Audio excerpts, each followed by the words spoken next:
This bowl of noodles is really special because you've got two different textures in one bowl. You've got normal boiled wheat noodles, but then you've got these delicious, crunchy, crispy noodles. The first time I had Khao Soi, I was blown away. I've never had a bowl of soup with textures like this before. Today, I'm gonna show you how to make this from scratch, including the curry paste itself. Yes, you can use store-bought, but the flavor you get making it homemade is just insane. So let's get into it. Yeah.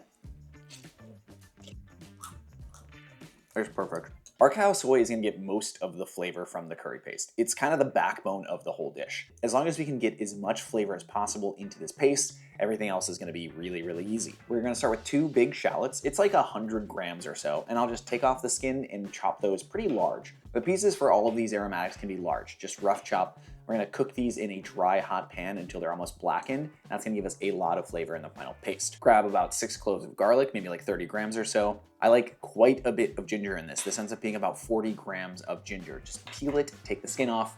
I save the skin for ginger tea, and then just chop them into big pieces. The turmeric gives this a nice, almost menthol-y flavor, and it is most of the color of Khao Soi. So that kind of orange, oily broth that you see, a lot of that color comes from turmeric, and then the chilies that we're gonna use. So this is about like 3 to 4 large pieces, maybe 30 grams of turmeric. The lemongrass brings kind of like a citrusy floral note to the paste that I think is really good. So I just take a stalk of that. I keep these in my freezer, so I always have them on hand. And I just chop down the middle, sort of more tender area compared to the outer woody leaves. Just chop down one of those. For the chilies, I like 1 for color and then a couple of arbols for heat. So for the color, you could use guajillo, New Mexican chili, or this is just a chile negro. All of those work well. They bring a lot of redness to the broth that I think just looks really nice. The arbols are there for spice and heat. I like to just take off the top and then dump the seeds out. The seeds get pretty bitter if they stay in the paste itself, and they're not gonna bring a lot of flavor, so just get rid of them. For spices, I've had a lot of cardamom around, so I use a couple cardamom pods. I just crack those and take the little peppercorns inside and use those. It's optional. You can use dried cardamom. You can just leave it out as well. And then a ½ teaspoon of coriander. I'm one of those people with the cilantro gene, so it tastes like pennies to me, but coriander has never given me a problem. I actually really, really like the flavor of it. So a ½ teaspoon of coriander. And I like seeds that I can grind myself. We can give those a nice toast as well, and that's gonna bring a little bit more flavor. I like to do this in a hot skillet in batches. So I do the ginger, turmeric, garlic, shallot, lemongrass first. Those have a little bit more liquid. They're a little bit more safe to char for longer. So I do all of those until there's a lot of color on them. It takes like 5 minutes or so over medium-high heat. Once those are out, you can turn the heat off and then toast the chilies in cardamom and coriander. Those need like less than a minute in the pan to get nice and toasty. I also like to, and you don't have to, this isn't a requirement, but I like to grind those down in a spice grinder before adding them to the food processor to break down fully. I find that if I don't do that, sometimes I end up with really, really big chunks of chili, or I just end up with unground coriander and I bite into one of those, and I never really love that. So I like to break this down before adding it to the food processor. Traditionally, you'd be making the curry paste in a mortar and pestle, and that just takes a lot of work. It's a lot of effort. I've just reverted to doing this in a food processor. It makes it really, really easy, and I don't have to spend a crazy amount of time making it. I like to add a little bit of water to make the blending much smoother. It gets you a really, really smooth paste. I wanna make sure everything is fully broken down, and then the water's just gonna cook out later when we fry it. Blend that until you've got a smooth, fragrant paste.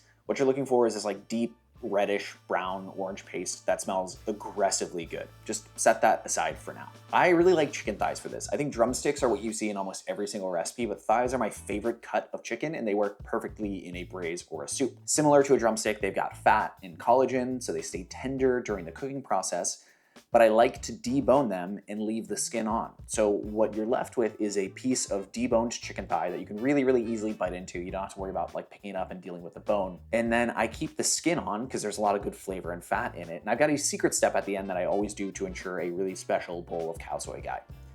To get the bones out, I use just a sharp knife and make little slices down the sides of the bone. There's a bone in the middle, and you can cut around both sides of it. Then you sort of pick the thigh up by the bone, and that gives you a little bit more leverage around the bone itself to use your knife to just cut it off. It's really straightforward. It's really easy. You don't have to be perfect about getting all the meat off. Save the bones because we'll cook them in with the soup to give it more chickeny flavor. It's really, really nice. I forgot to do this here. I do this later, but season them with salt and set it aside while we get started on the broth. Broth ingredients. So this is pretty much everything you need for the dish. We've got our curry paste that we made. We've got the chicken thigh, about a pound of it, skin on, boneless. I've got a can of really nice coconut milk.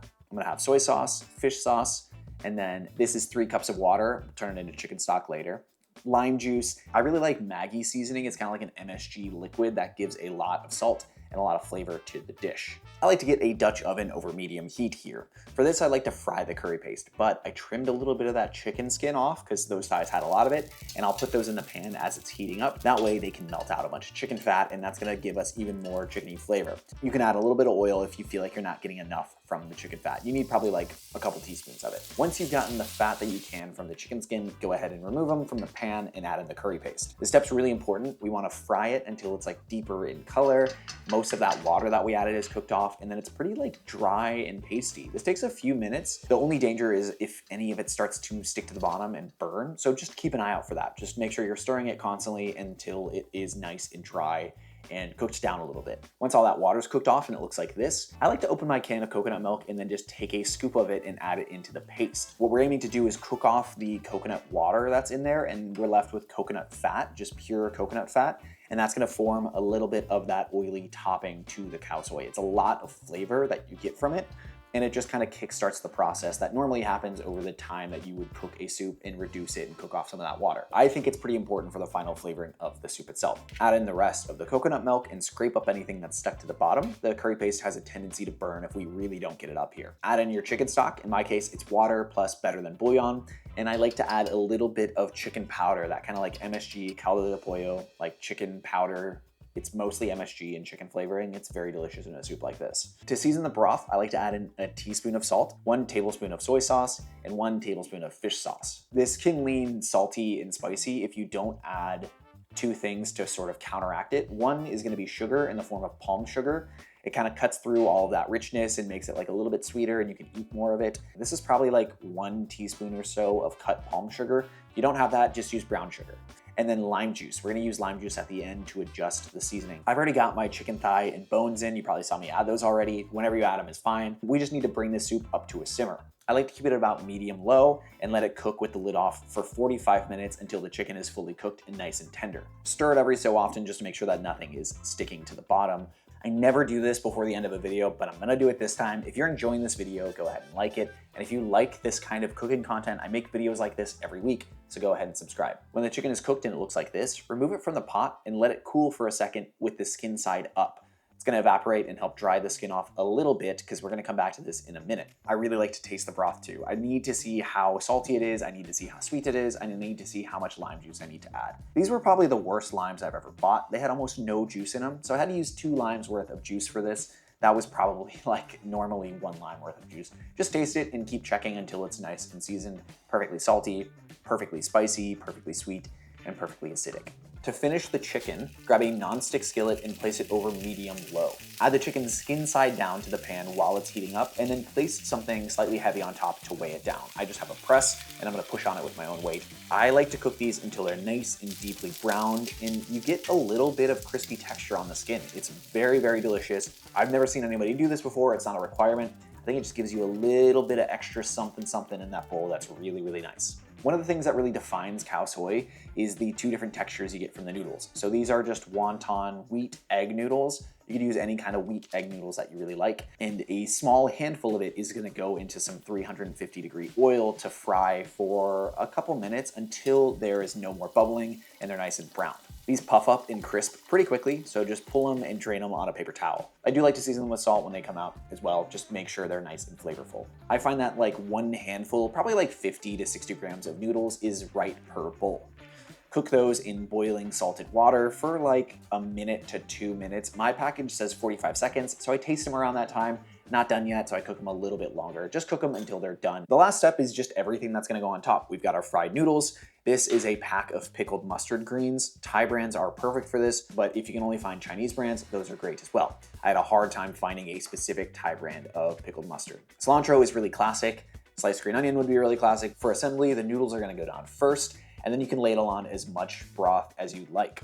This broth is really delicious. It's very much the star of the show, so put a lot in it. I think this makes like 3 to 4 servings. 3 if you're being really, really generous with the broth, 4 if you're being like normal. Put your chicken thigh on it, some cilantro, that chopped mustard greens that we've got, and then those crispy noodles can go on top. I do like a wedge of lime that I'll squeeze in the bowl as well. Time to eat. I've been talking so much.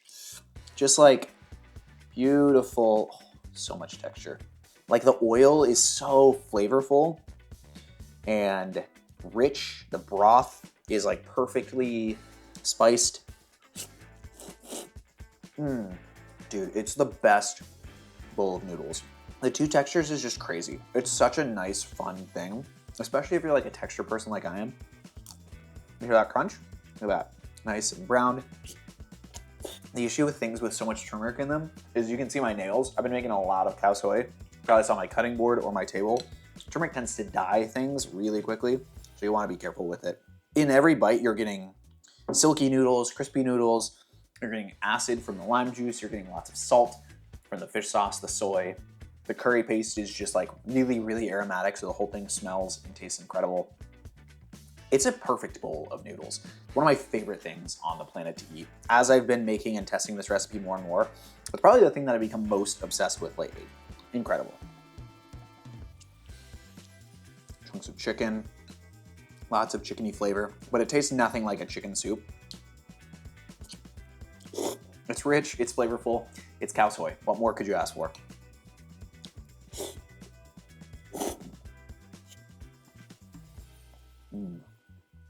I mean, damn. I'm gonna probably drain this bowl. Thank you so much for watching. I really appreciate you being here. Like I said, if you enjoyed the video, go ahead and like it and subscribe to the channel. If you're interested in more stuff like this, I want to give a massive shout out to the amazing people supporting me directly on Patreon through patreon.com/CameronMarty. They get some cool benefits for supporting the channel, and I get to keep making videos like this, so it's a win-win. Consider checking it out and consider becoming a patron. If noodles aren't your thing, but you want another quick, easy Thai recipe, go ahead and check out my pad kaprao video. It's super simple, really, really delicious. I think you're gonna like it a lot. Thank you again so much for watching. Cheers. Thanks again so much for watching. I'm gonna enjoy this bowl of Khao Soi now. Cheers.